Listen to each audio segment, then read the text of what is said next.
School से जाती थी तो बहुत सारे लड़के छेड़ते थे। अब छेड़ते इसलिए थे कि भाई एक दलित लड़की है और वो भी स्कूल के लिए जा रही है, दबती किसी से भी नहीं है। और मैं सच में बड़ी बदतमीज थी, मतलब, और कहीं ना कहीं से मुझे समाज ने ही बदतमीज बनाया था। मैं एक नॉर्मल घर की, एक गरीब घर की लड़की थी। कोई जब छेड़ता था, कोई बोलता था तो कितना मैं बर्दाश्त कर सकती थी, एक हद तक बर्दाश्त करती थी। जैसे लड़के मुझे देख करके सीटी मारते थे स्कूल में, मैं उनके सामने खड़े होकर डबल सीटी मारती थी, आ जाओ बेटा मैं तुम्हारी बरोबरी करने के लिए तैयार हूं। और घर में हमेशा शिकायत आती थी कि आपकी बेटी ने ये बदतमीजी कर दी। तो मेरा बड़ा भाई प्लास्टिक की शटर तैयार रखता था और जैसे मैं घर में आती थी, जिस दिन पंगा करके आती थी, मारपीट बहुत ज्यादा मैं लड़कों के साथ करती थी। और मेरा भाई जो है ना, शटर से मुझे मारना शुरू कर देता था। 4-4 दिन तक मैं बिस्तर से नहीं उठ पाती थी, क्योंकि उसको ये डर लगता था ये कहीं लड़कों के साथ मारपीट करके आती है, कहीं इसके साथ में कोई और बड़ा हादसा ना हो जाए, कहीं इसका मर्डर ना हो जाए। बहुत बार ऐसा हुआ भी, मेरे साथ में हादसा होने की कई बार कोशिश हुई। एक बार एक लड़के ने मुझे छेड़ा और बाइक में था, उसने कहा आजा मेरी गाड़ी में बैठ जा। और मैं तो थी बदतमीज, मैंने कहा बेटा आज तो तुझे बता के रहूंगी, रोज रोज का तमाशा तुम लोगों का ठीक नहीं है। और मैं गई और मैंने उसके कमर में हाथ डाला और बाइक एक हाथ में कमर डाला, एक से मैंने बाइक पकड़ी। मैंने कहा बेटा तू लेके चल मुझे जहां लेके जाएगा।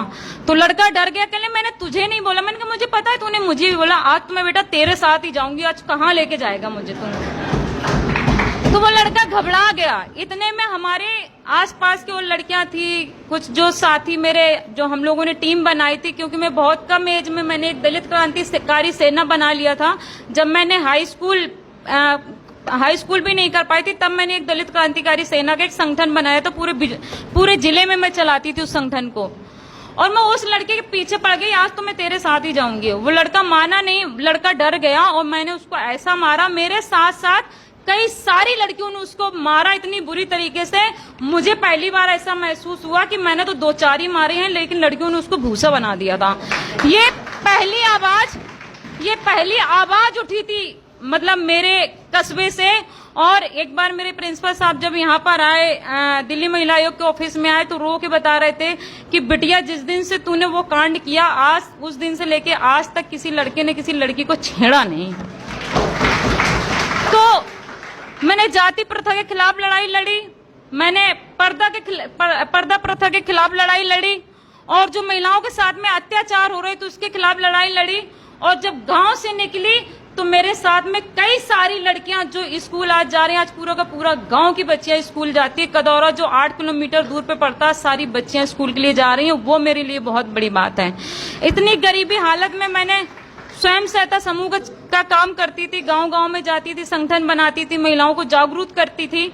और मैं आपको एक बात बताना चाहूंगी, जागरूक करने का एक नतीजा ये भी रहा कि जब मैं उनको समझाती थी कि ये हमारे साथ में ऐसा होता है, महिलाओं के साथ ऐसा अत्याचार होता है, तो एक महिला के साथ में एक खेत में एक हाई कास्ट के बंदे ने उसके साथ रेप करने की कोशिश की। तो वो आप बिलीव कर सकते हो, वो कहीं ना कहीं से वो आग महिला के अंदर जो मैंने भरी थी, उसने हंसिया से ही उसकी बॉडी का पार्ट काट दिया। वो सबसे बड़ी मेरे लिए खुशी की बात थी। और वो बंदा कम से कम 3-4 महीने हॉस्पिटल रहा, आज तक भी वो संतुलन नहीं है उसका ठीक से, क्योंकि उसका पूरा शरीर ही खत्म हो चुका है। तो मैंने स्वयं सहायता समूह का काम किया, LIC का काम किया, सहारा का काम किया। और मैं स्कूल से निकलती थी, स्कूल से छुट्टी होने के बाद में हर दुकान जा जाके